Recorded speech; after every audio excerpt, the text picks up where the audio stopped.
The Akron Zips and the Ohio Bobcats are on two different ends of the spectrum coming into Week 8. The Zips are riding a 3-game winning streak that started with an upset over Pitt with a final score of 21-10. Ohio has dropped its last two in conference, but look to add another win this week to get back to the 500 mark, both overall and in MAC play. But that task is easier said than done. However, Akron's starting quarterback, Kyle Pohl, went down with an injury against Miami last week, but the ground game carried the Zips to a comfortable victory.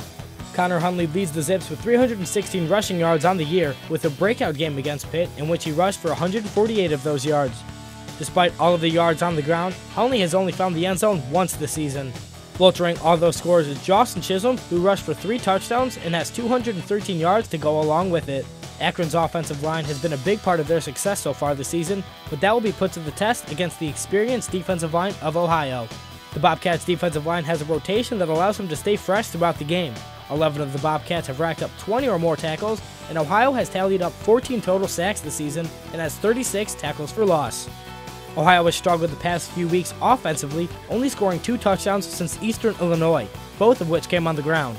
The Bobcats will need to establish the passing game if they want to take the victory. J.D. Sprague has only thrown for 1 touchdown this season, but has rushed for 3. Sprague's being agile will be an advantage against the Zips defense, but only to some extent. Akron's defensive coordinator Chuck Motto believes in putting a lot of pressure on the quarterback and sending as many guys as necessary. This defensive scheme worked well against Miami, as the Zips sacked the Redhawks 9 times and forced 3 turnovers in that matchup. Sprague will need to be alert at all times and be ready to hit his receivers for quick routes while withstanding the pressure.